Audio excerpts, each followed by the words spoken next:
Ontem, assistindo o filme O Poço 2, eu me deparei com um personagem que se dizia matemático, ou que estudou matemática em algum ponto da vida dele, e ele disse que ele surtou quando descobriu que os números imaginários não representavam nada, que existia um tipo de número que era chamado de imaginário, que não representava nada na realidade. Então a matemática mentiu para ele. Se a matemática podia descrever algo que não existia na realidade, ela teria mentido para ele.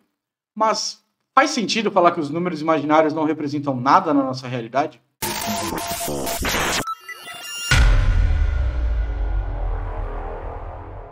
Bom, antes de falar de números imaginários ou dar qualquer outro tipo de contexto sobre isso, a gente primeiro precisa entender o que são números imaginários. Números imaginários são basicamente as raízes de números negativos. Por exemplo, pega a equação x ao quadrado mais 1, quando você passa um para o outro lado e você tem x ao quadrado igual a 1 menos 1, e você tenta tirar a raiz quadrada desse menos 1, isso não é possível com números reais. O que são os números reais? São o conjunto dos números naturais, inteiros, racionais e irracionais. Basicamente, todos os números que vocês conhecem aí. Os inteiros sendo os números negativos e positivos, os naturais sendo só os positivos, os números racionais sendo as frações periódicas ou frações mais comuns que a gente tem. E dentro dos irracionais a gente vai ter as frações que são dízimas não periódicas, elas não seguem um padrão, tipo π ou a constante de Euler, que são constantes aí muito utilizadas nas ciências de um modo geral.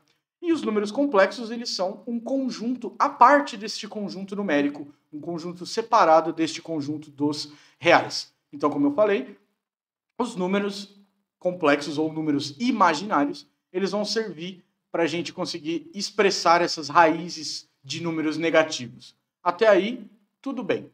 Agora, pense o seguinte, imagine um plano cartesiano, onde a gente tem x e y. Imagine que no eixo x a gente tenha todos os números reais.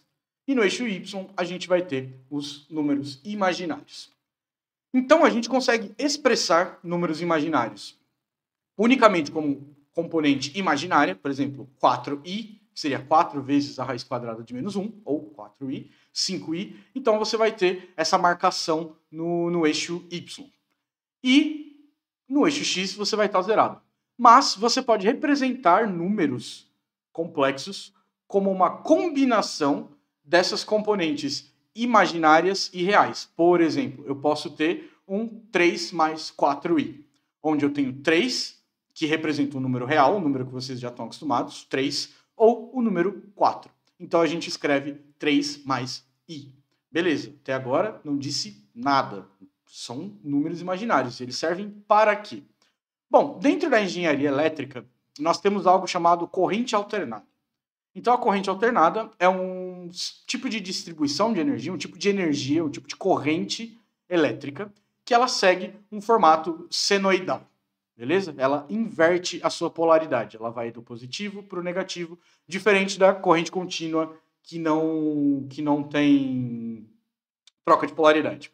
Só um parêntese, mesmo que a corrente contínua ela não tenha um formato de uma linha reta, ela seja uma senoide, se ela não tiver inversão de polaridade, ela continua sendo uma corrente contínua. Beleza? Muita gente confunde isso. Mas vamos focar na corrente alternada.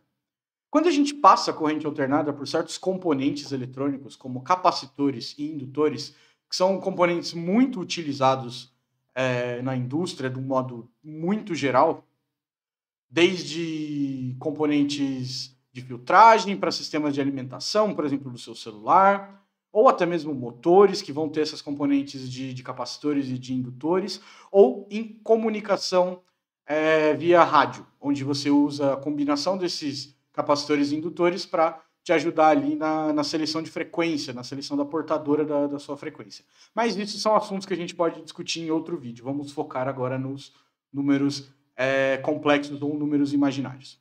Quando a gente tem esses componentes, o capacitor e o indutor, você passa uma corrente elétrica por ele, todo componente, quando tem essa corrente elétrica passando, você vai ter uma diferença você advém de uma diferença de potencial, ou seja, eu tenho uma diferença de potencial, eu gero uma corrente elétrica. Essa corrente elétrica, advinda dessa diferença de potencial, multiplicada pela diferença de potencial, ela gera aquilo que a gente chama de potência. Então, quando você tem um sistema de corrente contínua, onde você tem a resistência do seu circuito, ou até em corrente alternada, quando você tem um sistema puramente resistível, você só tem um resistor, igual o seu chuveiro, e você passa um sistema de corrente alternada ali, aquela corrente ela vai dissipar essa potência em forma de calor. Então, eu vou passar a corrente, eu vou advinda da diferença de potencial, eu vou multiplicar o valor dessa corrente pelo valor dessa tensão, e eu vou ter uma potência que é medida em watts, que é joule por segundo, que é a quantidade de energia que eu consigo emitir por segundo. Beleza? Só que quando eu tenho esses componentes como capacitores e indutores nesse sistema de corrente alternada, o que vai acontecer com o nosso circuito é o capacitor, além da forma convencional, isso quando ele está combinado com os outros circuitos, mas diferente do resistor, que vai manejar aquela dissipação de potência em forma de calor, o capacitor vai fazer isso como campo elétrico e o indutor em forma de campo magnético. Então, para representar essa dispersão de potência, essa representação de potência, essa representação de corrente e dentro do capacitor e do indutor, a gente usa componentes complexas. Por quê? Porque o efeito de acúmulo de campo elétrico num capacitor e num circuito de corrente alternada, ele vai causar uma diferença na fase daquela senoide. Assim como o indutor vai fazer o mesmo. Então, convencionou de que o capacitor vai ter uma defasagem de 90 graus e o indutor de 90 graus também em sentidos opostos.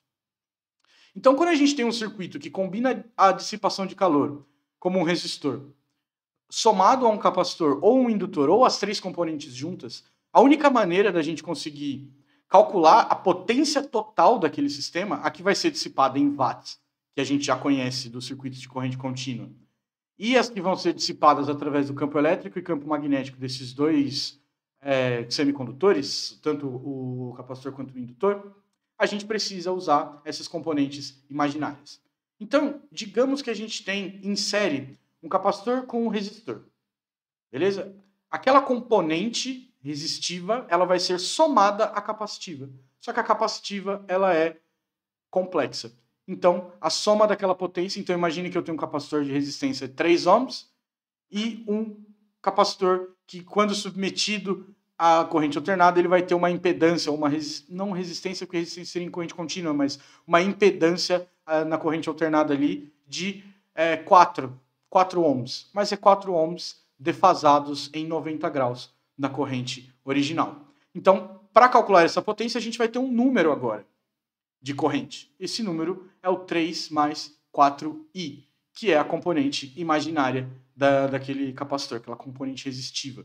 A gente pode representar esses números também de outra maneira.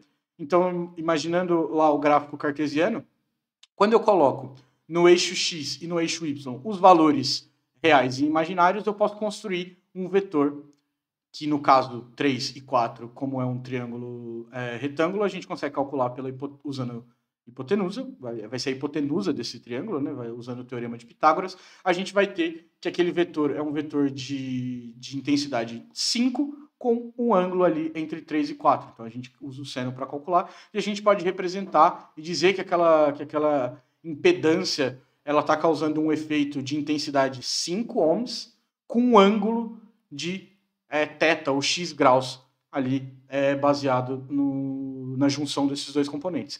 Então, sim, diferente do que o personagem do filme disse, os números imaginários, apesar de ter esse nome, eles possuem, sim, uma representação no mundo real. Esse é um exemplo delas.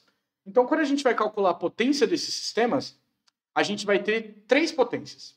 A gente vai ter a potência real, que é medida em watts, que é a potência que vocês conhecem. A gente vai ter a potência reativa, que é a potência que vai ser dissipada em formas de campos elétricos ou campos magnéticos, ali no indutor e no capacitor. E a gente vai ter a junção dessas duas potências, que é a potência total. A potência real medida em watts, como eu comentei, a potência do capacitor e do indutor de forma separada, ali, só essa componente imaginária, a gente chama de volt-ampere reativo, e a junção dos 3 em volt-ampere. Então imagine o seguinte, você tem um copo de cerveja. O seu copo de cerveja, ele vai ter uma camada de espuma, a cerveja e o copo. A potência em watts que vocês estão acostumados a ouvir seria a cerveja. Já a potência reativa do capacitor indutor, dissipada em campo elétrico e campo magnético, é a espuma. É inútil, você não vai usar a espuma para beber. E a junção dos dois dentro do copo é a potência total do nosso sistema. Beleza? Então, esse é um uso muito comum em engenharia elétrica, principalmente quando se trata de motores que são de corrente alternada. Obviamente, motores de corrente contínua você não vai ter esse tipo de problema. Já do ponto de vista de telecomunicações, você vai usar os números complexos para te ajudar a descrever características da onda eletromagnética que está sendo transmitida pelo rádio. Mas eu vou gravar um vídeo especificamente só para essa área de telecomunicações, que particularmente é uma área que eu gosto muito. Esse é o primeiro vídeo aqui no YouTube. Este é o canal Engenharia Todo Dia. Eu espero que vocês tenham gostado. Se inscreva aqui no canal, deixa o like e esperem novos conteúdos. Siga lá no Instagram. Eu vou tentar postar a caixinha de perguntas, vou tentar interagir um pouco com o meu perfil pessoal também para tentar dar um boost no canal. Mas comentem aqui embaixo outros assuntos que vocês gostariam de ver no canal e até a próxima.